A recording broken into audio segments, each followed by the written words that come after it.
The boisterous laughter of more than 21 people suddenly fell silent. The room, thick with the smell of charred steak and cheap bourbon, instantly became suffocating. My son-in-law Garrett stepped closer. He was wearing a glossy silk shirt with Chloe, my daughter, at his side. A smug half-smile rested on his lips, the smile of a man who had just hit the jackpot. He tossed a dull green plastic bowl onto the wooden table right in front of me. The bowl bounced once, making a crude, harsh clatter. Inside was a gray, unappetizing mess of canned dog food. Garrett looked straight into my eyes and raised his voice. "This is what freeloaders usually eat." Whispers rippled through the room.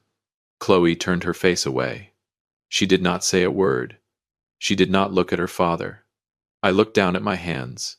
The long scars left by steel pipes slicing through my skin during a February winter in Texas still stood out in angry red lines.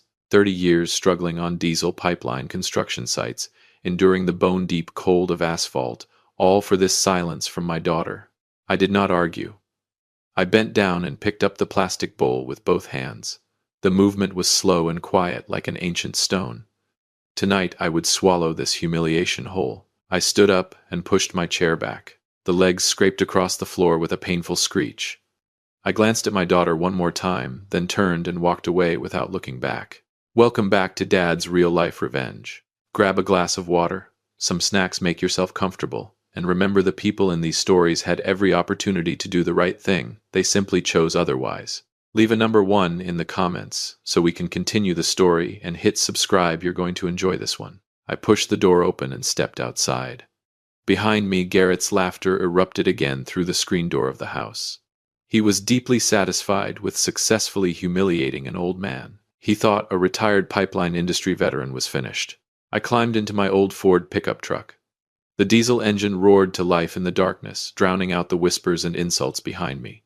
I stopped in the parking lot and sat in the cab, thick with the smell of engine oil, my hands gripping the steering wheel tightly. My eyes stared into the darkness.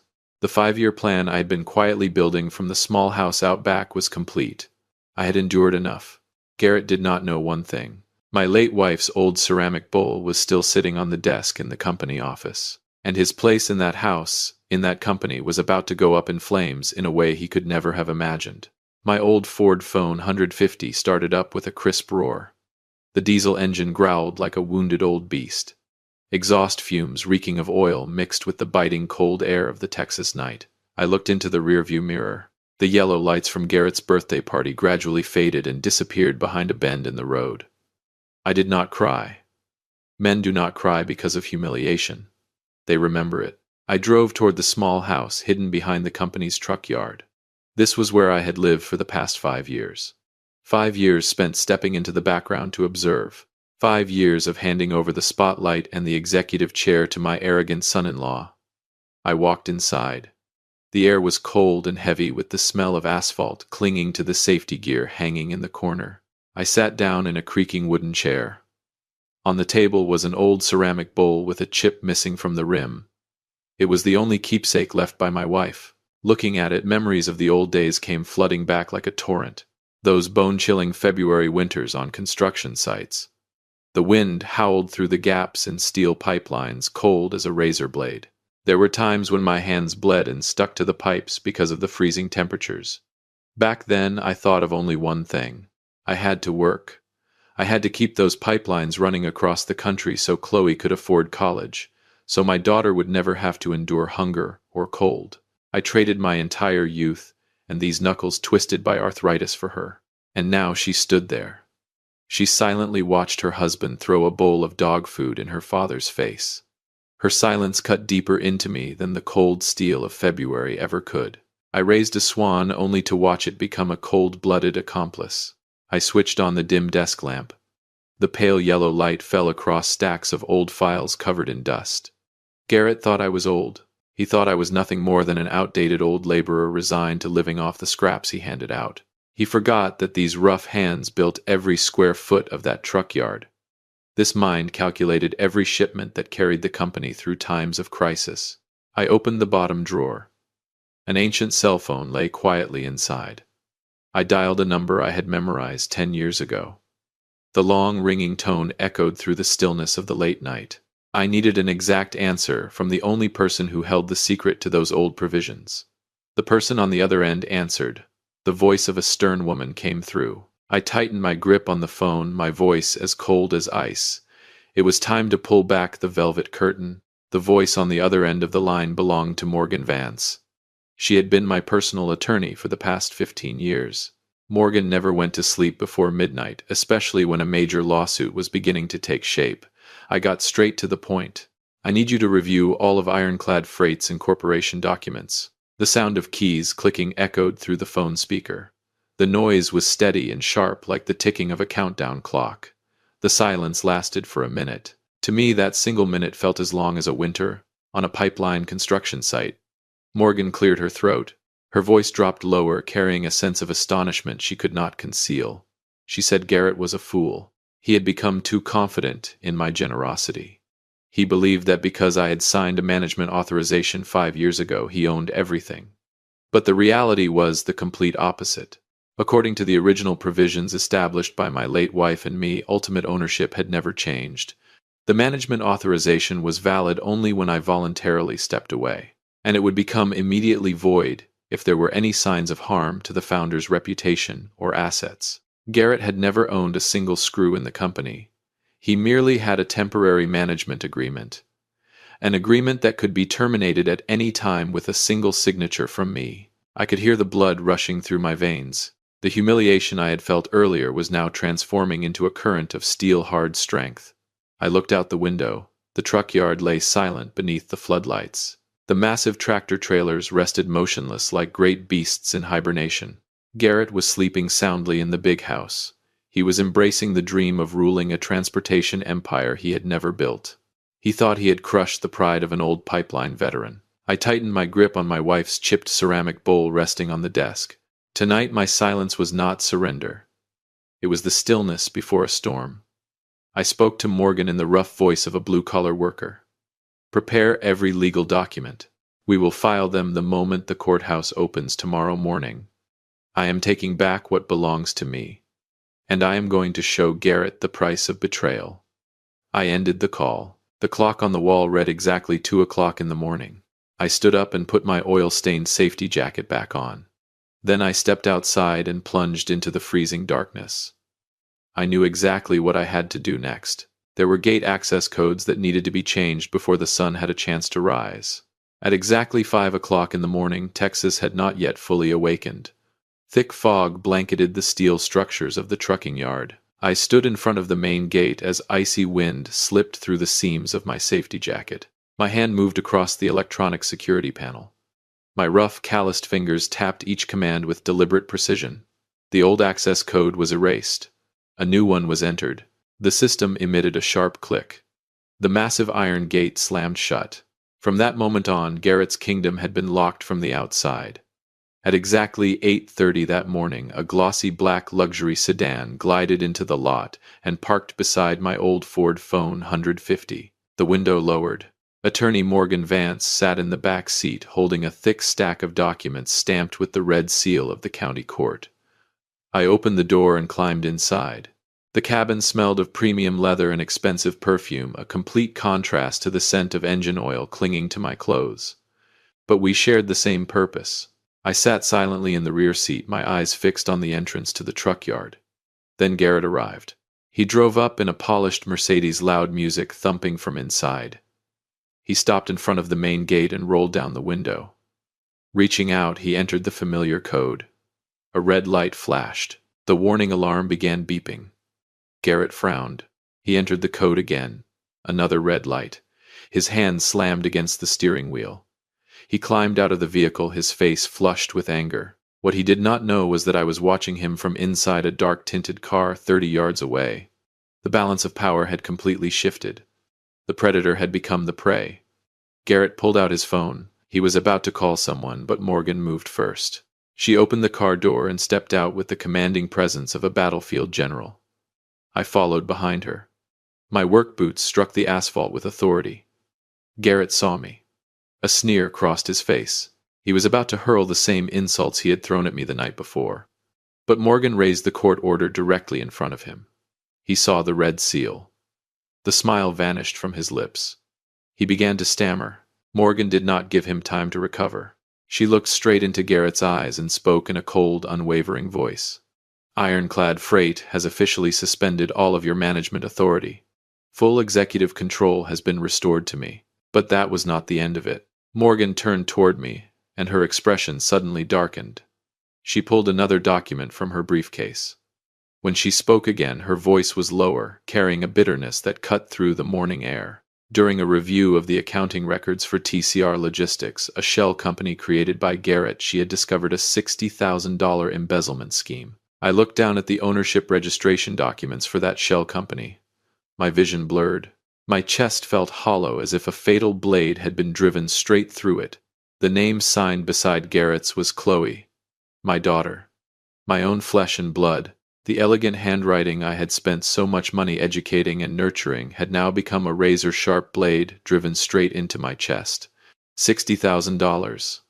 That was not just a number. It was sweat, blood, and countless sleepless nights spent repairing pipelines in bone-chilling cold. My daughter had joined her husband in draining her father's company from the inside. She had signed her name on the death warrant of my trust. Everything around me seemed frozen. The morning wind still blew hard, carrying the heavy scent of asphalt, but I could no longer feel it. I felt completely hollow. Betrayal from an enemy makes you angry. Betrayal from your own blood leaves you numb. Garrett saw the change in my expression. His false confidence returned. He took a step forward and adjusted the collar of his silk shirt. Looking at the document in my hand, he smirked. Then he leaned close to my ear and whispered in a slimy voice. He said that if I made this scandal public, Chloe would go to prison right alongside him. He challenged me to personally send my own daughter to a jail cell. I did not say a word. My silence spread across the entire truck yard. I stood motionless like a stone monument covered in the dust of construction sites. Garrett believed he had found my weakness. He thought family bonds would force me to kneel once again. He understood nothing about blue-collar workers. We can be forgiving, but we never accept corruption. I turned away without giving him another second of my attention. I walked directly toward my old office where my late wife's chipped ceramic bowl still sat. Morgan walked beside me. She asked no questions. She knew I needed silence to make the darkest decision of my life. I lowered myself into the worn leather chair. The document bearing Chloe's signature lay on the desk in front of me. As I looked at my wife's ceramic bowl, I wondered where I had gone wrong. I had given my daughter everything except the discipline she needed to grow into a responsible adult. Tonight I had a choice to make. Either protect a guilty child and watch the company collapse, or expose everything myself and save the honor of the McAllister family. I picked up the phone. My hand was no longer shaking. It was as steady as it had been when I held a welding torch on the job site. I dialed the number of one man, Buck Miller, the old mechanic who had stood beside me since the earliest days of the company. I needed an ally who would never betray me. I needed the people who truly belonged to this truck yard standing with me before Garrett could destroy the last remaining evidence. Buck answered. I spoke only one sentence. Gather all the old hands in the machine shop during the lunch break. This fight is no longer just mine. It is a fight to protect the name that has fed dozens of families in this truck yard. But the moment I ended the call, the office door burst open. Clara, my former secretary, rushed inside with a face as pale as paper. She was holding a computer hard drive in her hands. Another terrible secret involving Garrett and Chloe had just been uncovered, and it went far beyond $60,000. Clara placed the hard drive on the desk. Her hands were trembling. The computer screen displayed a long list of falsified shipping invoices. Garrett was not merely embezzling money. He was using Ironclad Freight's trucks to transport contraband across the border. Everything I had spent 30 years building was being gambled away by him. I stood up and walked out of the office. At exactly noon, the lunch break siren echoed harshly through the yard. I headed toward the machine shop behind the truck depot. The smell of grease-heated steel and the constant hum of industrial fans filled the air. Their 12 veteran workers were already waiting. Leading them was Buck Miller. Beside him stood Dustin, the youngest worker in the yard. They wore oil-stained safety gear. Their weathered, sunburned faces looked directly at me.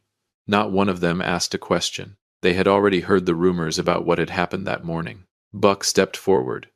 He did not waste time with grand speeches. He placed a large, calloused hand on my shoulder. Then he nodded. It was the firm nod of a friendship forged over 30 years on pipeline construction sites. It was worth more than any check from a bank. Buck said they did not work for Garrett. They worked for Frank McAllister.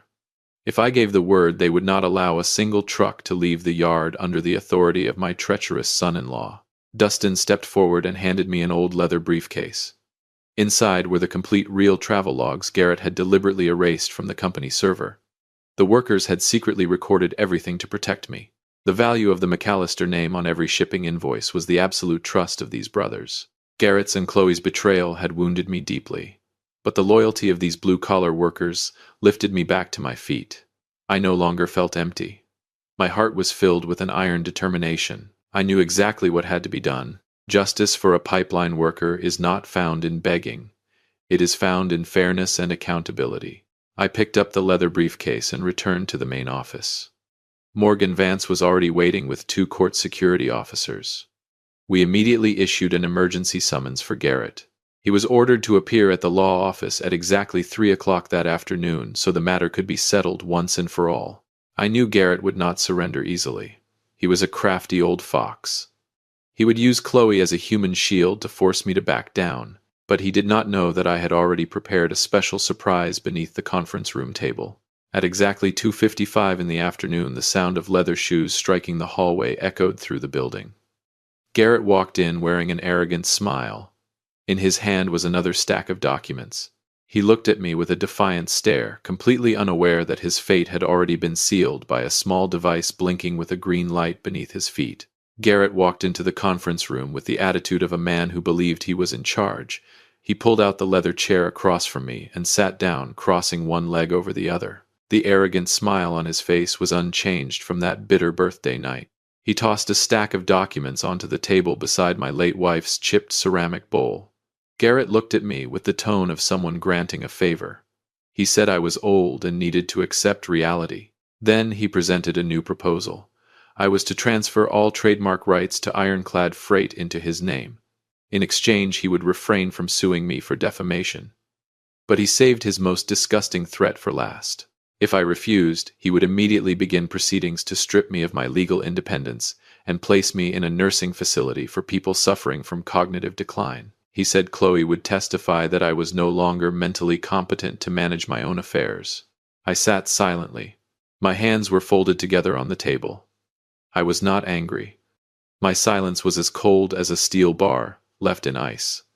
Garrett mistook that silence for fear. The more he talked, the more arrogant he became. He proudly described how he had manipulated the accounting records and persuaded Chloe to sign the documents. What he did not know was that the small recorder hidden beneath the table was capturing every filthy word that came out of his mouth.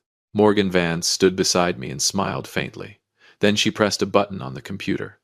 The recording of Garrett's self-satisfied confession suddenly echoed throughout the room. His face instantly changed from bright red to ghostly white. He jumped to his feet and lunged toward the computer, but the 2 security officers stepped in front of him.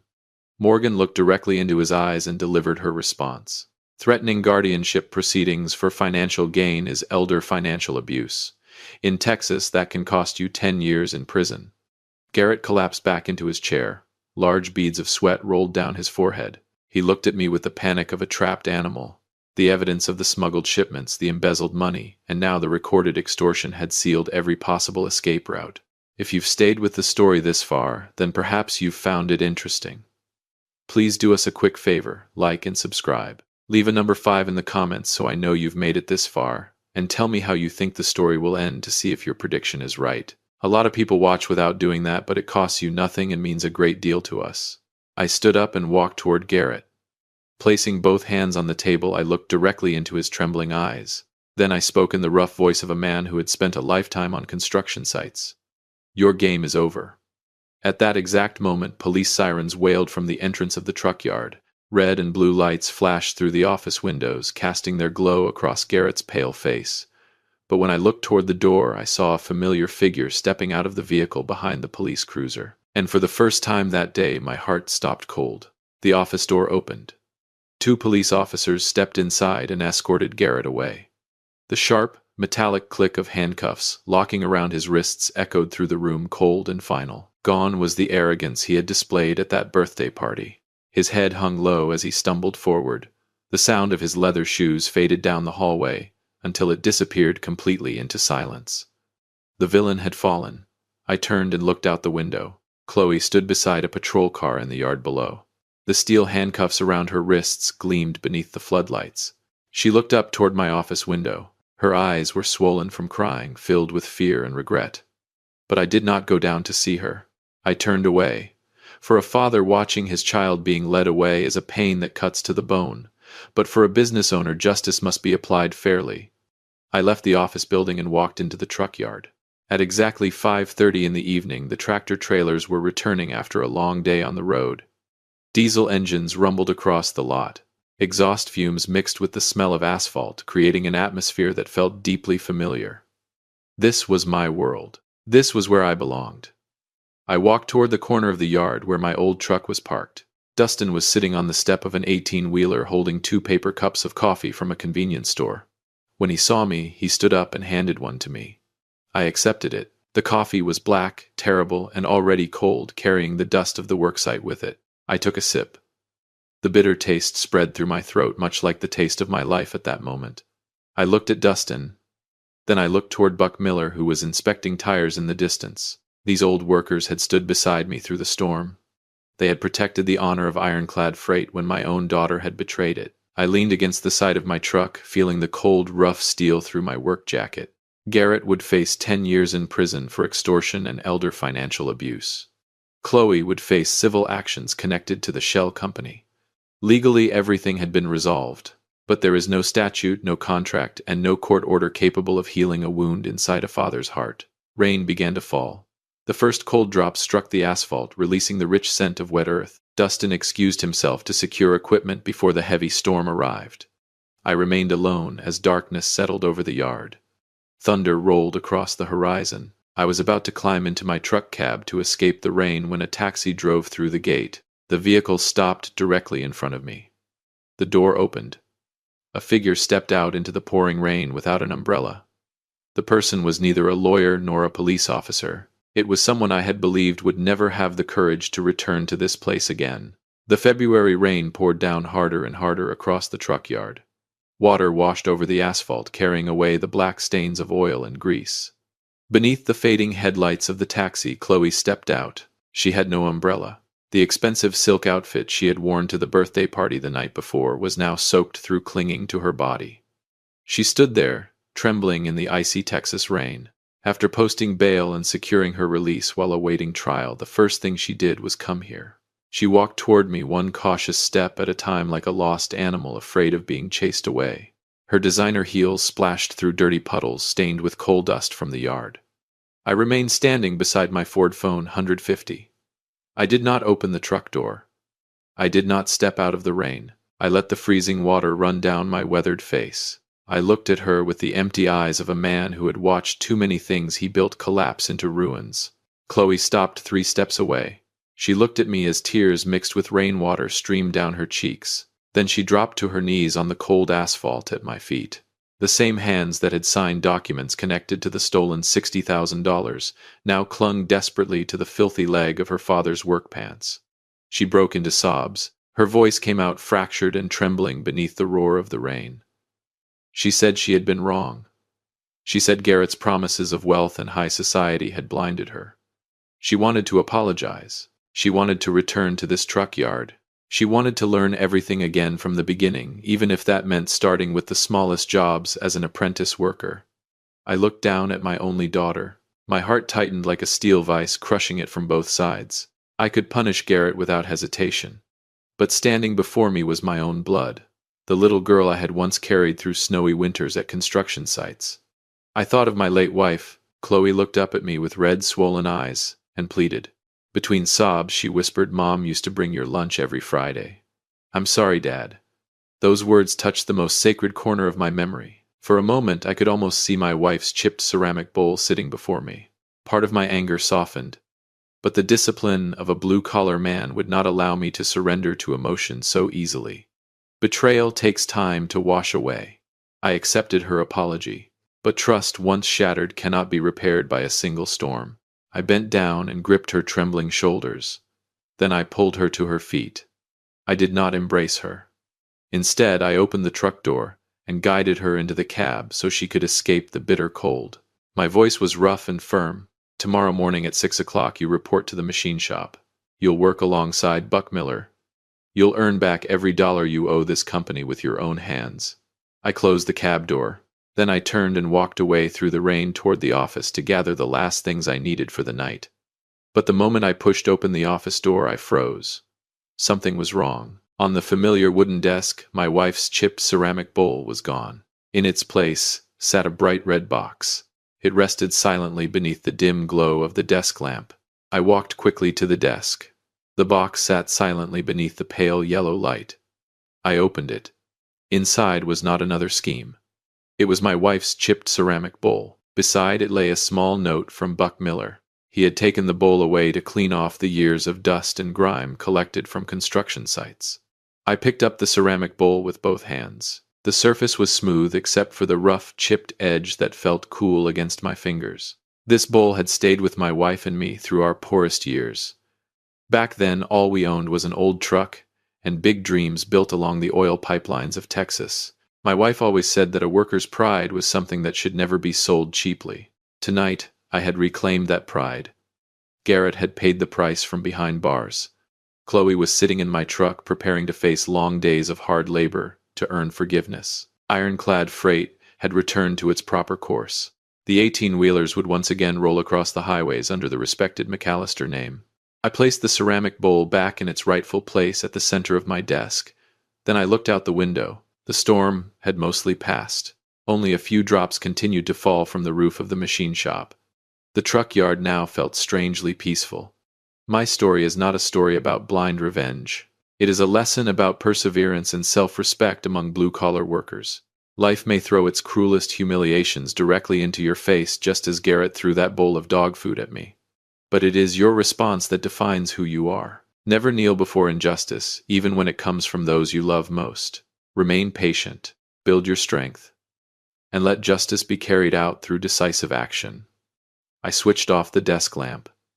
The office disappeared into the darkness of late evening. I stepped outside and locked the door behind me. The lock clicked shut with final certainty. The painful past remained behind that door.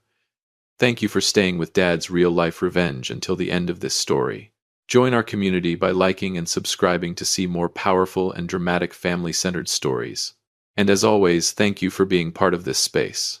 I climbed into the truck and started the engine. The diesel motor roared confidently into the night. I glanced over at Chloe, who sat silently in the passenger seat with her head lowered. The road ahead would be long and difficult, but we would start over from the beginning, right here on this same stretch of asphalt.